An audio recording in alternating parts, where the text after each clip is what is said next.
మనము స్పోకెన్ ఇంగ్లీష్లో మరొక ఇంట్రెస్టింగ్ మాడ్యూల్ చూడబోతున్నాం. గత వీడియోలో నేను దీనికి సంబంధించినటువంటి ప్రజెంట్ టెన్స్లో వాడేటటువంటి ఒక మాడ్యూల్ నేను మీకు పరిచయం చేశాను. మీరు మొట్టమొదటిసారిగా మా యొక్క ఛానల్ని వీక్షిస్తూ ఉన్నట్లయితే దయచేసి మా ఛానల్ని సబ్స్క్రైబ్ చేయండి, లైక్ చేయండి, షేర్ చేయండి. అంత మాత్రమే కాదు, మీ యొక్క కామెంట్ని కామెంట్ బాక్స్లో తెలియచేయండి. గతంలో నేను చేసినటువంటి వీడియోని డిస్క్రిప్షన్ బాక్స్లో దాని యొక్క లింక్ ఇస్తాను, దాన్ని కూడా చూడండి. ఇప్పుడు మనం చూడబోయేటువంటి స్పోకెన్ ఇంగ్లీష్ మాడ్యూల్ ఏంటంటే వాంటెడ్ అండ్ థాట్ ఆఫ్. ఇవి రెండు కూడా మీ అందరికి తెలిసినటువంటి పదాలే, కానీ వీటిని ఈ రెండింటిని ఉపయోగించి మనము స్పోకెన్ ఇంగ్లీష్లో గతంలో మనము చేయాలనుకున్నటువంటి ఒక పని గురించి మనము ఎలా చెప్పాలో నేను మీకు పరిచయం చేస్తాను. జాగ్రత్తగా ఈ వీడియోని మొట్టమొదటి నుంచి చివరి వరకు వినండి. మీరు అప్పుడు దీని మీద మీకు పట్టు వస్తుంది. మీరు స్పోకెన్ ఇంగ్లీష్లో భాగంగా వీటిని మీరు ఉపయోగించడానికి అవకాశం ఉంటుంది. దీన్ని బాగా అర్థం చేసుకోండి. Wanted and thought of. చూడండి, ఇక్కడ వాంటెడ్ 2 + V1 అని గుర్తుపెట్టుకోండి. ఈ వాంటెడ్ 2 + V1 దీనికి ముందు సబ్జెక్ట్ అనేది ఉంటుందన్నమాట. మీరు ఏ సబ్జెక్ట్ అయినా ఉపయోగించండి. I, we, you, he, she, it, they, లేదంటే ఒక వ్యక్తి యొక్క పేరు లేదా ఇద్దరు వ్యక్తుల పేర్లైనా ఉపయోగించండి.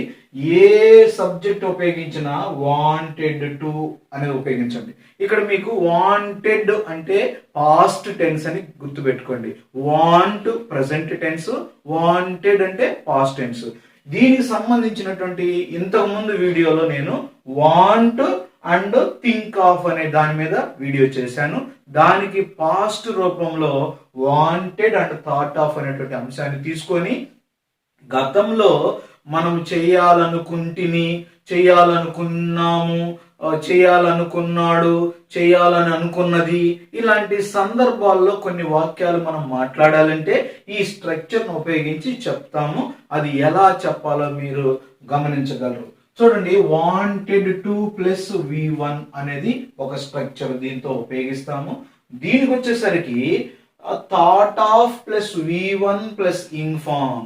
ఈ థాట్ ఆఫ్ ముందు సబ్జెక్ట్ పెట్టండి. ఏ సబ్జెక్ట్ మీరు పెట్టాలనుకుంటే ఆ సబ్జెక్టు, ఆ వ్యక్తి పేరైనా మీరు పెట్టచ్చు. ఆ తర్వాత థాట్ ఆఫ్, ఇది ప్రజెంట్ టెన్స్ అయితేనేమో థింక్ ఆఫ్ అని, పాస్ట్ టెన్స్ అయితే థాట్ ఆఫ్ అని ఈ ఓబుకి రెండో రూపం అని అర్థం చేసుకోండి. అయితే దీని తర్వాత మరొక ఓబు మొదటి రూపము, తర్వాత దానికి ఇన్ఫార్మ్ ఉపయోగిస్తే మనకి ఫుల్ స్ట్రక్చర్ వస్తుందన్నమాట. నేను తెలుగులో ఒక వాక్యం రాశాను, దానికి ఇంగ్లీష్లో వాంటెడ్ ని ఉపయోగించి ఎలా చెప్పాలి, థాట్ ఆఫ్ ను ఉపయోగించి ఎలా చెప్పాలనే దాని మీద ఇక్కడ ఒక 10 రకాల సెంటెన్సెస్ ని మీకు పరిచయం చేస్తాను. ఈ 10 వాక్యాలు కనుక మీరు నేర్చుకున్నారంటే ఇంకా తర్వాత మీరు చెప్పాలనుకున్న వాక్యాలు మీరు సొంతంగా ఈ స్ట్రక్చర్ ను ఉపయోగించి మీరు సులభంగా చెప్పగలరు. చూడండి, నేను వెళ్ళాలనుకుంటుని అంటే, నేను వెళ్ళాలనుకుంటుని అంటే అర్థం ఏంటంటే ఇది గతంలో మనం అనుకున్నటువంటిది. గతంలో నేను అనుకుంటుని,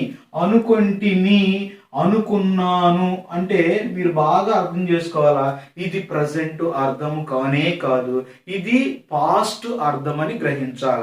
ఒకవేళ మీకు ప్రజెంట్ అంటే ఎలా ఉంటుంది అని మీకు డౌట్ వస్తే చూడండి, నేను వెళ్ళాలనుకుంటున్నాను అంటే ప్రజెంట్, నేను వెళ్ళాలనుకుంటుని పాస్ట్, నేను వెళ్ళాలని అనుకున్నాను పాస్ట్. కాబట్టి గుర్తుపెట్టుకోండి, వెళ్ళాలనుకుంటుని, వెళ్ళాలనుకున్నాను ఇది పాస్ట్.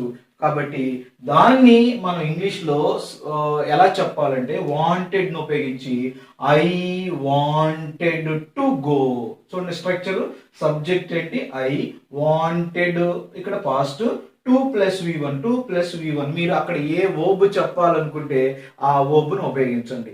ఏ అర్థం కావాలంటే ఆ అర్థానికి సంబంధించినటువంటి ఒక ఓబును ఉపయోగిస్తే పూర్తి అర్థం వస్తుంది. చూడండి, ఐ వాంటెడ్ టు గో, నేను వెళ్ళాలనుకుంటుని, వెళ్ళాలనుకున్నాను అంటే అర్థం ఏంటంటే వెళ్ళాలనుకున్నాను కానీ వెళ్ళలేకపోయాను, వెళ్ళలేదు. అంటే ఇలాంటి పరిస్థితులు కొన్నిసార్లు మనం చూస్తూ ఉంటాం. ఏదైనా ఒక పని చెయ్యాలనుకున్నాను కానీ చేయలేదు కానీ చేయలేదు అనే మాట మనం చెప్పకపోయినా కూడా అది వినేవారికి అర్థమవుతుందని మీరు అర్థం చేసుకోవాలి. ఇక్కడ నేను వెళ్ళాలనుకున్నాను అంటే అర్థం ఏంటి? నేను వెళ్ళాలనుకున్నాను కానీ నేను వెళ్ళలేదు అని అర్థం అందరికీ అర్థమవుతుంది.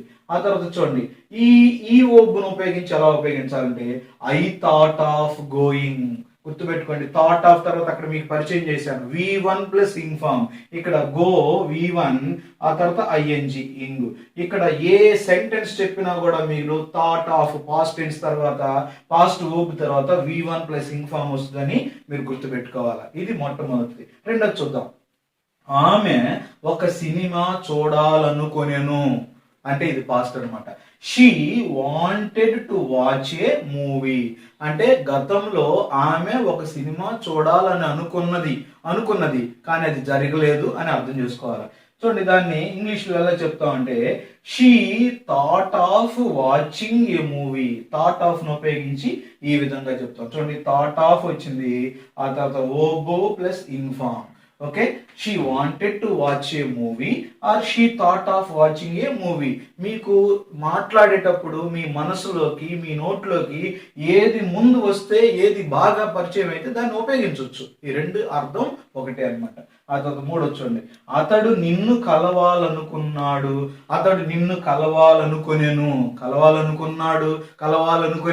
కానీ కలవలేదు అని అర్థం అనమాట. చూడండి, he wanted to meet you. ఆ తర్వాత he thought of meeting you. బాగా ప్రాక్టీస్ చేయండి వీటిని. Thought of V1 plus inform, wanted to plus V1 అని గుర్తుపెట్టుకోండి. ఆ తర్వాత నాలుగోది, మేము నీకు చెప్పాలనుకున్నాము.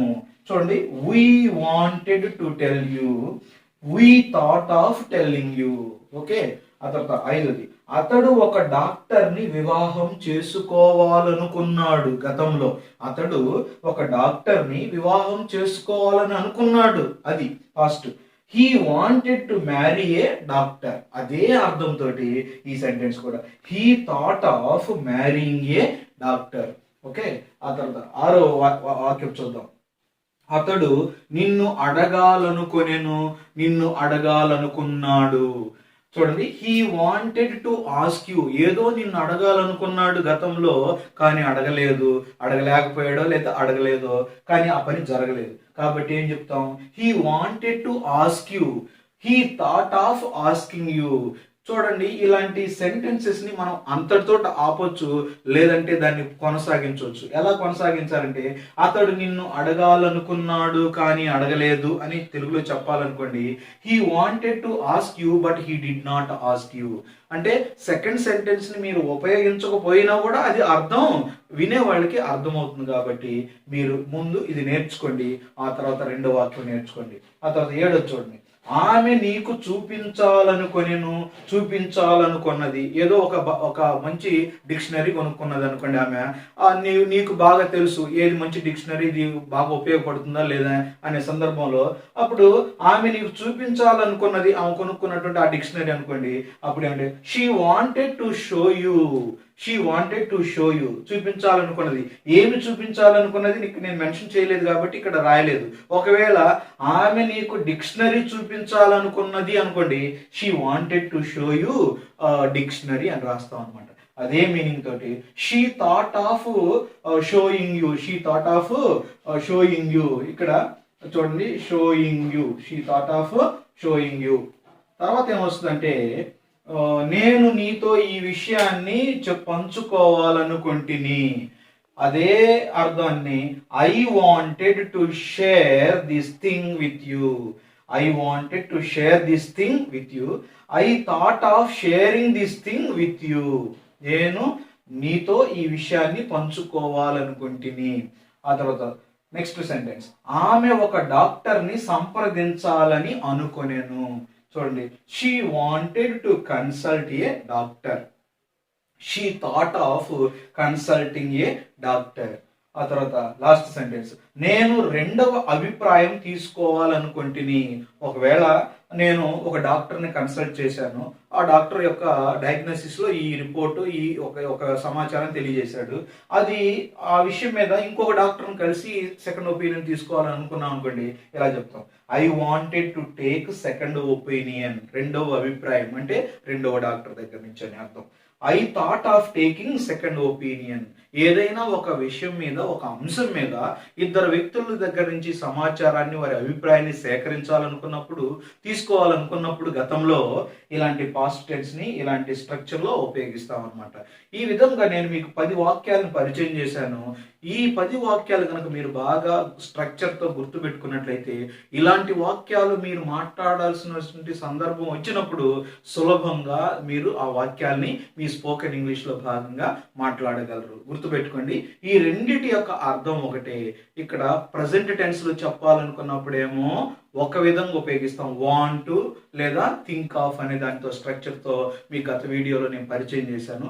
అదే పాస్ట్లో చెప్పాలనుకున్నప్పుడు వాంటెడ్ అండ్ థాట్ ఆఫ్ తోటి మీరు వాక్యాన్ని పూర్తిగా చెప్పవచ్చు అనమాట. Please subscribe our channel English Victor. Thank you.